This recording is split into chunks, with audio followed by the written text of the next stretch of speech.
तरीके से आपको समझाने की कोशिश की कि धोबिया चल बिच मरत पियासा।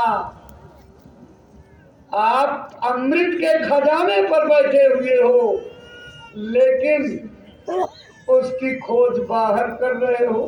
कैसे? जैसे कस्तूरी मणि रखने वाले हृदय हिरण की नाभि में कस्तूरी रहती है, बड़ी खुशबू आती है। उस खुशबू से बेसुध होकर के वो समझता है कि जंगल के पेड़ से, फूलों से और नदी नालों से, बालू के टीलों से ये खुशबू आ रही है और उसको पाने के लिए दौड़ लगाता रहता है। लेकिन है तो उसके अंदर। ठीक ऐसे ही आपका परमात्मा, आपका भगवान आपके अंदर है, लेकिन आँख कान बंद है, इसलिए दिखाई नहीं पड़ता, सुनाई नहीं पड़ता, समझ में नहीं आता है। कस्तूरी कुंडल बसे मृग ढूंढे बनमाय, ऐसे घट घट राम है दुनिया देखे ना। रामायण में भी तो यही लिखा गया। आप अपने घर में मुंह देखने को शीशा रखते हो, अगर कई दिन रख दो और शीशे पर धूल मिट्टी जमा हो जाए तो आपको अपना शीशा में मुंह नहीं दिखाई पड़ेगा। और मान लो शीशा खूब साफ हो और आपके ये दोनों आंखें ही नहीं हो, दोनों परगना साफ हो, तो भी आपको कुछ नहीं दिखाई पड़ेगा।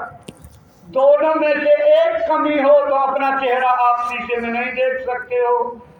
लेकिन वो स्वामी जी ने कहा आप लोगों के अंदर, इस दुनिया के लोगों के अंदर दोनों कमियां मौजूद हैं। मुकुर मलिन, शीशा गंदा है, और नयन विहीना, जिस आंख से परमात्मा देखा जाता है वो आंख ही नहीं है।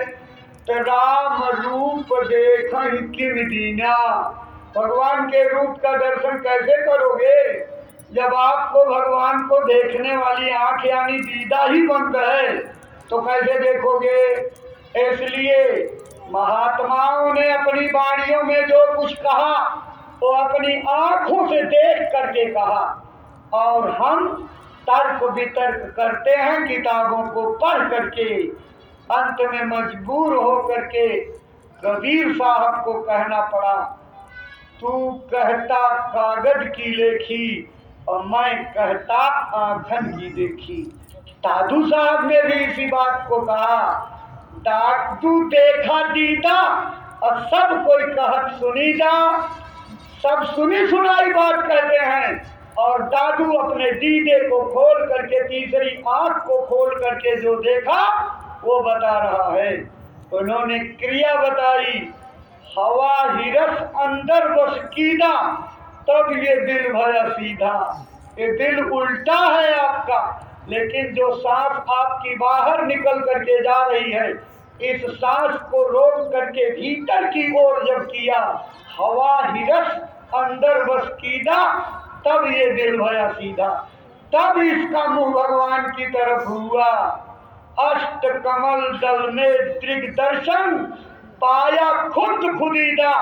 अष्ट दल के कमल के ऊपर जा करके, ये दो दल का कमल है, अमृत की वर्षा यही होती है, यही अमृत चूता है जो रामायण में लिखा है, सुधा वृष्टि भई दुह दल माही, ये भाग को निश्चय नहीं।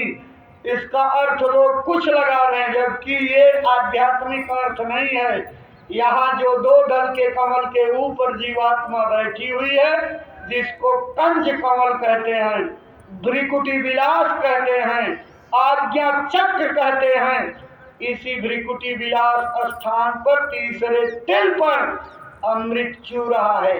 इस तीसरे तिल को खोल करके अंदर में कैसे जाओगे? कल पूज्य महाराज जी भारत की सनातन अध्यात्म विद्या का राज आपको बताएंगे, फिर आपको परमात्मा से मिलने का रास्ता सरल हो जाएगा। बाहर भटकने की कोई जरूरत ही नहीं पड़ेगी।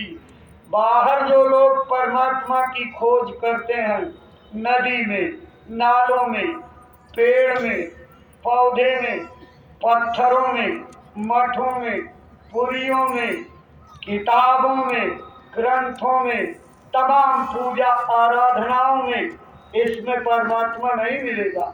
परमात्मा तो आपके अंदर बैठा है। उस परमात्मा को पाने के लिए सतगुरु खोजो री प्यारी, जगत में दुर्लभ रतन यही। अगर कोई अनमोल खजाना है तो सतगुरु का मिलना। सतगुरु क्या होता है? इस संसार में जो बुजुर्गों ने बताया है, महापुरुषों ने चर्चा की है, 6 प्रकार के गुरु इस संसार में आपके होते हैं। पहले गुरु पिता और माता, जो है रक्त बीज के दाता, जिनकी कृपा से इस शरीर का निर्माण हुआ। दूसरा गुरु भई वो दाई, गर्भवास की मैल छुड़ाई, जिसने गर्भवास की गंदगी को साफ किया। तीसरा गुरु नाम जो धारा, ले ले नाम जो ग्राम पुकारा, नामकरण संस्कार करने वाले तीसरे गुरु हैं। चौथा गुरु जो शिक्षा दीन्हा, तब संसारी मार्ग चिन्हा। संसार में भौतिक चीजों का ज्ञान कराने वाले जो शिक्षा गुरु हैं, वही मेरे गुरु हैं। पांचवा गुरु जो दीक्षा दीन्हा, राम नाम का सुमिरन कीना, विभिन्न प्रकार के योग जप तप का भेद बता करके हमारे अंदर की छिपी हुई धार्मिक भावनाओं को जागृत करके हमारे अंदर आध्यात्मिक वातावरण का निर्माण करना, ये 5वें गुरु हैं।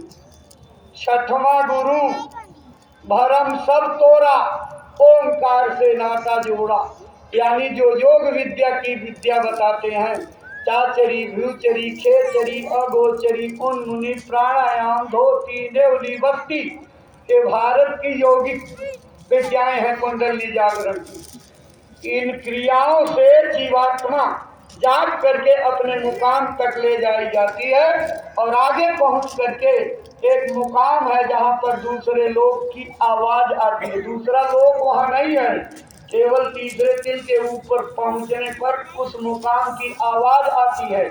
उसी मुकाम को जो लोग पाए, उस आवाज को सुना, तो उसी को बड़े बड़े ऋषि मुनि कहने लगे, अहम ब्रह्मास्मि, मैं ब्रह्म हो गया, मैं ही ब्रह्म हूँ।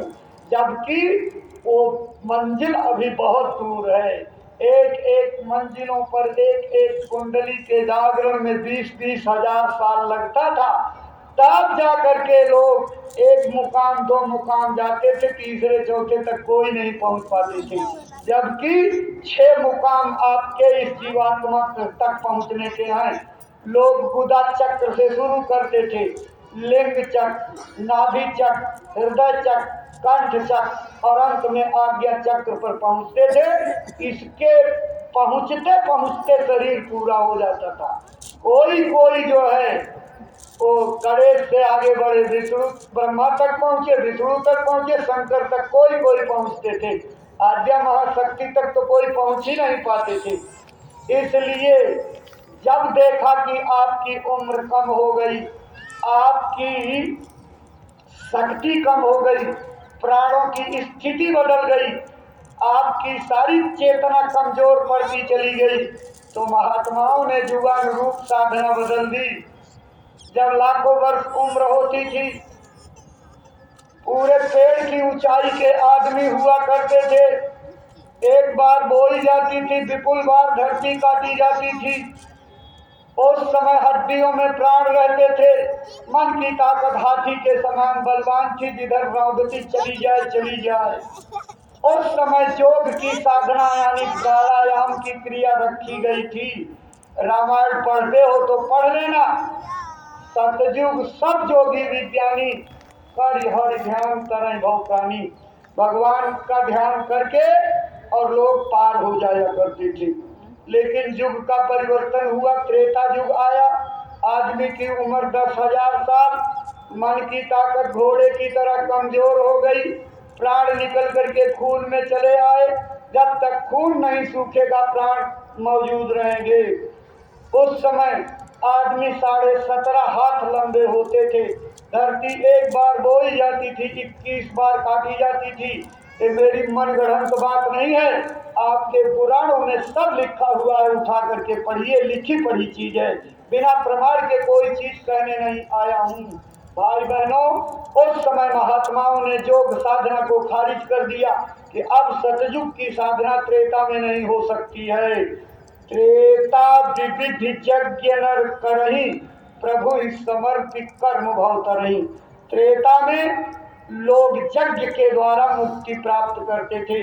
अपने किए गए अच्छे बुरे कर्मों को यज्ञ के माध्यम से भगवान को समर्पित कर देते थे और निष्काम कर्म योग को करके ऊपर चले जाते थे अपने लोक को। भगवान राम त्रेता में ही पैदा हुए, उनको भी अपने मुक्ति मोक्ष के लिए यज्ञ का अनुष्ठान करना पड़ा, जिसका घोड़ा उनके सगे बेटों ने पकड़ा और लड़ाइयां बेटों से लड़नी पड़ी, जबकि वो भगवान थे। जब द्वापर युग आया, आदमी की उम्र 1000 साल, मन की ताकत बकरी की तरह कमजोर, प्राण निकल करके चमड़ी में चले आए। जब तक चमड़ा नहीं सूख जाएगा प्राण मौजूद रहेंगे। उस समय आदमी 6.5 हाथ लंबे होते थे, 13-14 फीट के, और धरती एक बार बोई जाती थी, 11 बार काटी जाती थी। अभी द्वापर के युग की बात है, 5000 साल पहले। महात्माओं ने साधना बदल दिया कि न योग से कुछ होगा न यज्ञ से कुछ होगा। अब किससे होगा? द्वापर करि रघुपति पद पूजा, नर भव तरह उपाय न दूजा। द्वापर में मूर्ति पूजा से लोगों को मिल जाया करता था। एक इतिहास आपको याद कराऊं, पहले भी याद करा चुका हूं। एकलव्य नाम का भील का बालक, गुरु द्रोणाचार्य उस समय महारत हासिल थी धनुर्विद्या में, चले गए उनके पास, गुरुजी हम भी धनुर्विद्या सीखना चाहते हैं। तो गुरुजी ने बड़ा निराशाजनक उत्तर दिया, मैं तो राज घराने के बच्चों को शिक्षा देता हूँ, मैं छोटी जात के भील के बालक को। गुरु की नजर में भेदभाव तो नहीं होना चाहिए। जब गुरु की नजर में भेदभाव आ जाएगा, वर्गवाद आ जाएगा, छोटे बड़े ऊंच नीच का भाव आ जाएगा, तो आप शिक्षा के स्तर से नीचे गिर जाओगे। शिक्षक, अध्यापक समाज का आईना होता है, इस देश का दर्पण होता है और देश के नव निर्माण में उसका योगदान होता है। लेकिन जब शिक्षक गुरु अपने अंदर किसी प्रकार के वर्ग भेद का, विभेद का, भेदभाव का भाव पैदा कर ले, उसकी गुरुता वहीं पर खत्म हो जाती है, जिसका परिणाम आज सारा देश भुगत रहा है। अगर वर्गवाद से विलग होकर के भारत के अंदर अच्छी शिक्षा का प्रसार किया जाता, लोगों में अच्छे संस्कार डाले जाते, तो भारत के नौजवान दिशा विहीन होकर के पाश्चात्य सभ्यता के झोंके में नहीं बहते। ये हमारी शिक्षा और संस्कृति के साथ हुआ बहुत बड़ा खिलवाड़ है। गुरुजी ने जब ऐसा जवाब दिया, बेचारा निराश हो गया, लौट करके जंगल में रोते हुए जा रहा। एक महात्मा जी मिल गए, उन्हें दया आ गई, कहा बेटा रो क्यों रहे हो? कहा गुरु जी गए थे गुरु द्रोणाचार्य के पास धनुर्विद्या सीखने, उन्होंने इस प्रकार का जवाब दे दिया, मेरे दिल को चोट लग गई और मैं निराश हो करके, और ये मेरी इच्छा अधूरी रह जाएगी, इसलिए मैं रोते हुए लौट रहा हूँ। उन्होंने आंसू पोंछे, ढाढक बनाया, कहा पगले रोता क्यों है? मैं तुमको उपाय बताता हूँ। आज द्वापर है, द्वापर मूर्ति पूजा का विधान है। अगर तुमको द्रोणाचार्य से ही सीखने की नीयत है तो चला जा जंगल में, माटी की एक मूर्त बना ले, गुरु द्रोणाचार्य जैसी दाढ़ी बना दे और उसी मूर्ति के सामने अभ्यास करना, तुम्हें पक्का धनुर्विद्या मिल जाएगी। इसे गुरु के वचन का फलना फूलना कहते हैं, इसे गुरु का आशीर्वाद कहते हैं। गुरु के वचन, चाहे दुनिया में कोई कुछ कर ले, लेकिन गुरु के वचन को कोई झुठला नहीं सकता, काट नहीं सकता। मृषा न हो के वृषवाणी, संत वचन पलटे नहीं, पलट जाए ब्रह्मांड। गुरु ने कह दिया, मोहर लग गई, टिकट मिल गया। जंगल में जा करके मूर्ति का निर्माण किया और उसी मूर्ति के सामने एकलव्य ने अभ्यास किया और इतना बड़ा धनुर्धर हो गया कि द्रोणाचार्य की गोदी में बैठ करके अभ्यास करने वाले अर्जुन उससे पीछे हो गए। और जब उनके शिकारी कुत्तों का मुंह उसने अपने बाण से भर डाला, तब लोग खोजते हुए पहुंचे और कहा, तुम्हारे गुरु? कहें वो बैठे हुए। कहें ये कौन है? कहें ये गुरु द्रोणाचार्य हैं। तो छल से गुरुजी ने कहा, फिर अंगूठा दान दे दो हमको, और छल से अंगूठा कटवा लिया। लेकिन फिर भी उसकी धनुर्विद्या के रिकॉर्ड को कोई तोड़ नहीं पाया। ये क्या था? द्वापर युग की साधना थी। आज कलयुग है। इस कलयुग में हमारी उम्र औसतन उस मालिक की तरफ से निर्धारित लगभग 100 वर्ष है। उम्र 100 वर्ष हो गई, मन की ताकत चींटी की तरह कमजोर हो गई और प्राण निकल करके इस चमड़े से भी बाहर खेत खलिहान में चले गए। आपने पढ़ा होगा ग्रंथों में, कल युगे अन्न प्राणा। इस कलयुग में अन्न में प्राण है। अन्न या उसका कोई भी उत्पन्न या सब्स्टिट्यूट नहीं मिलेगा तो प्राण पखेरु उड़ जाएंगे। इस वक्त आदमी 3.5 हाथ लंबा हो रहा है, अब तो और घटते जा रहे हैं।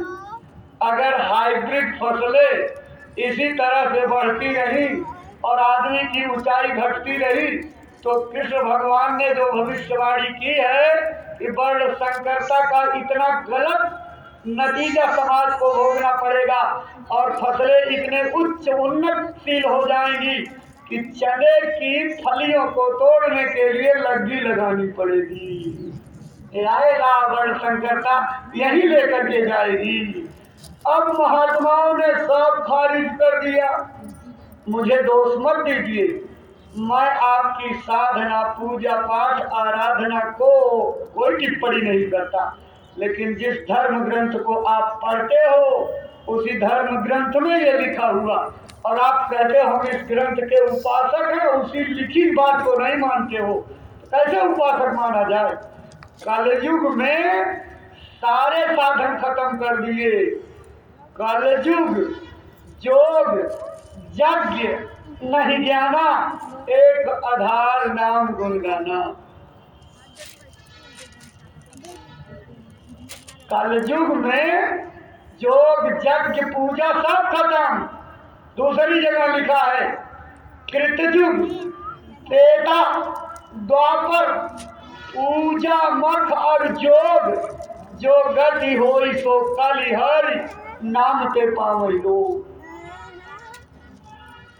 यही कलिकाल में साधन पूजा, योग यज्ञ जब तब व्रत पूजा सब काट दिया रामायण ने। इससे कुछ नहीं मिलेगा। मिलेगा कैसे?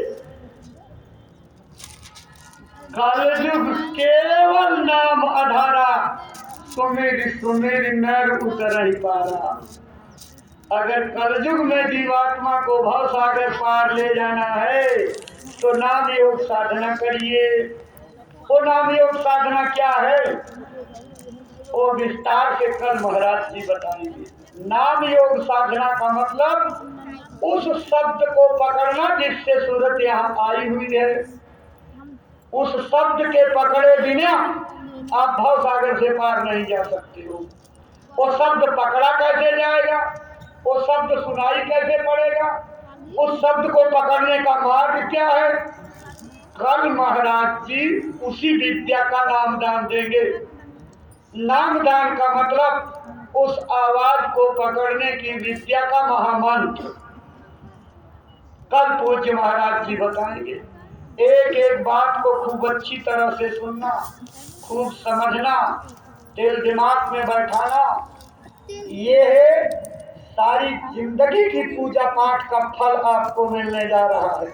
त्याग, तपस्या, उपवास, व्रत, सेवा, तमाम प्रकार की क्रियाओं का फल मिलेगा। कल आपको भगवान के पाने का रास्ता मिल जाएगा।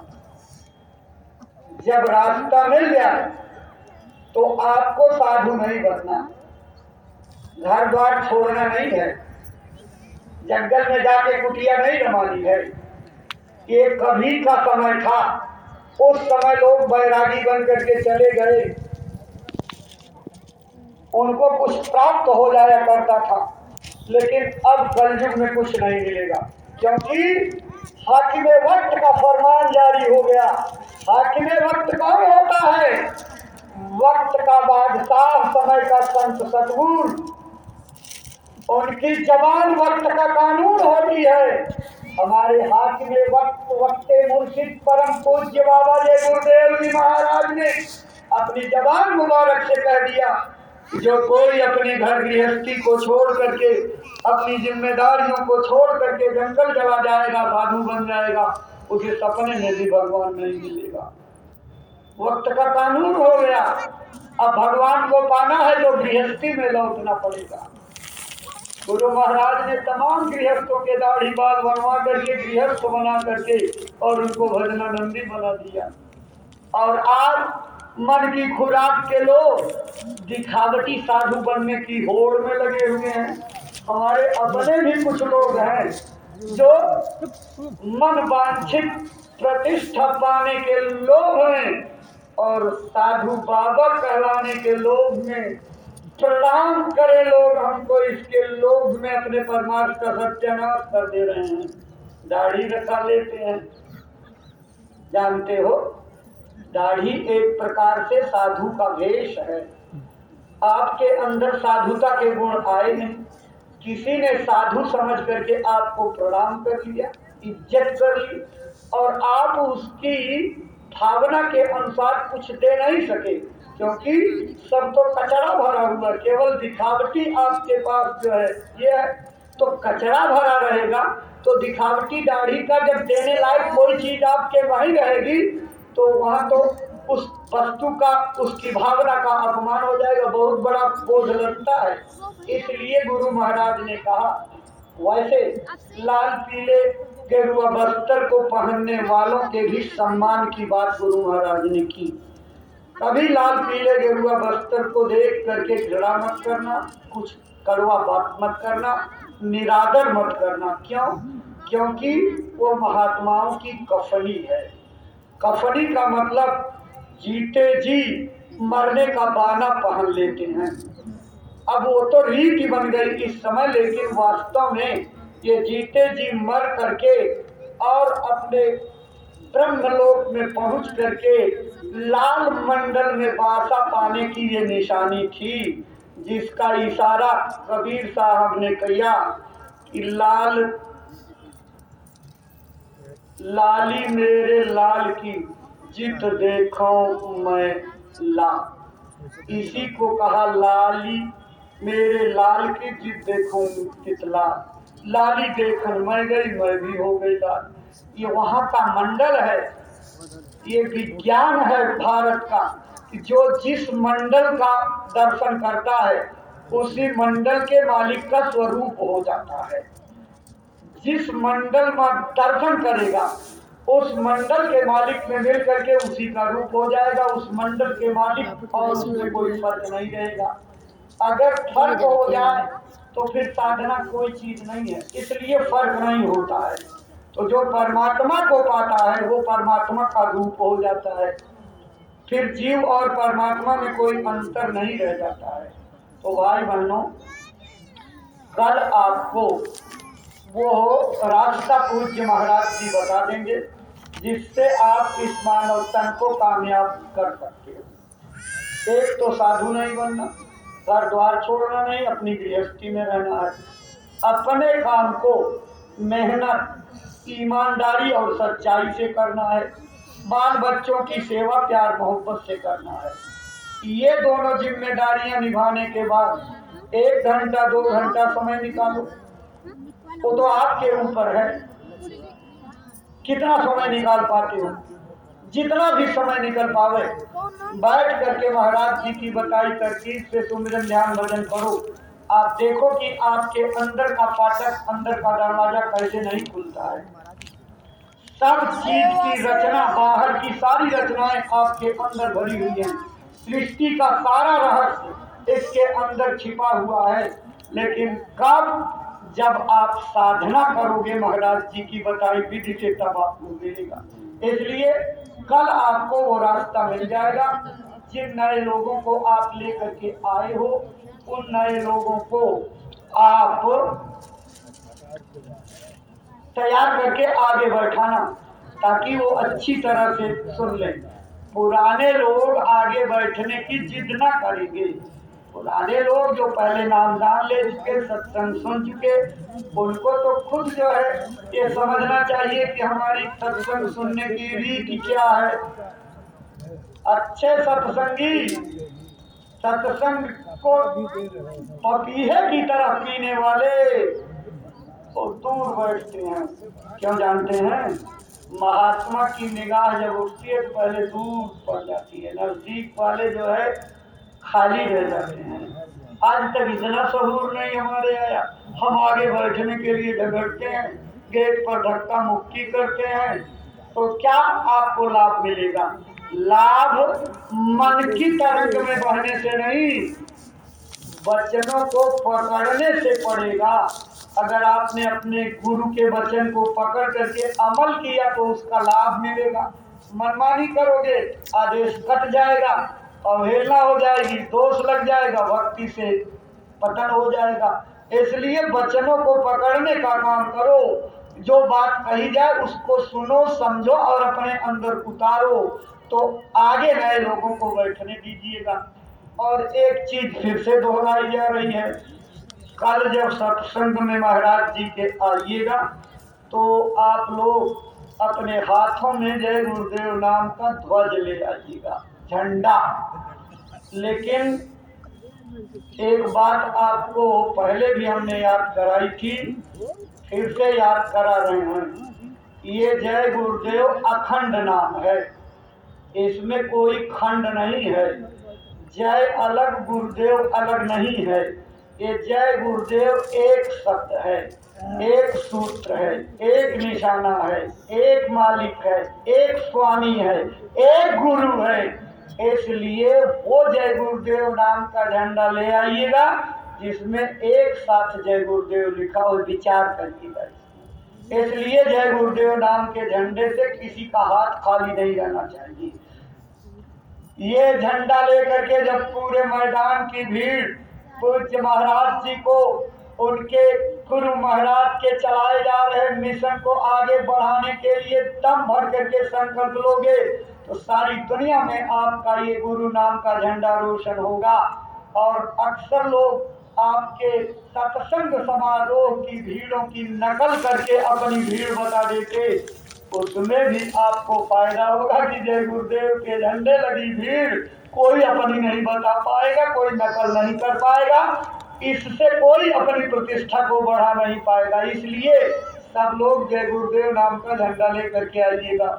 अपने अपने जिलों के कैंपों में पुराने आदमी देख रेख के लिए रुक जाएंगे, नए किसी आदमी को कैंप में मत छोड़िएगा, सबको मैदान में ले आइएगा और बैठा करके इत्मीनान से एक एक बातों को सुनिएगा।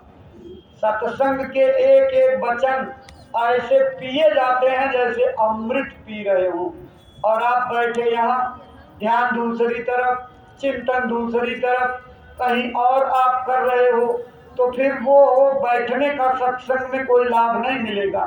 सत्संग में बैठो तो बातों को पियो, पकड़ो, अपने अंदर उतारो और उसकी जो कार्यवाही बताई जाए उसको करो, तब तो आपको फायदा होगा, तब तो आप जो है गुरु भक्ति कर ले जाओगे। लेकिन अगर आपने बातों को नहीं पकड़ा, अपने मन की तरंगों में बह करके इधर उधर ध्यान आपका चला गया, तो फिर कोई मतलब नहीं निकलेगा। बहुत से लोग ये कहते हैं कि सत्संग तो वही वही रोज सुनते हैं, ये आपकी बिल्कुल नासमझी और नादानी है। आप जब प्राइमरी स्कूल में भर्ती होते हो तो पूरे साल भर वही कथा गधा अंगा वही ABCD 1 2 3 4 अलिफ बे पे ते ते से जीम चे हे के सुनाया जाता है। क्यों? क्योंकि प्रारंभिक शिक्षा में आपको अक्षर बोध कराया जाना है। जब अक्षर बोध हो जाएगा तो मात्रा बोध कराई जाएगी, मात्रा बोध हो जाएगा तो शब्द बोध कराया जाएगा, शब्द बोध हो जाएगा तो वाक्य बोध कराया जाएगा, और जब वाक्य का बोध हो जाएगा तो फिर भाषा बोध हो जाएगा। इसी तरीके से एक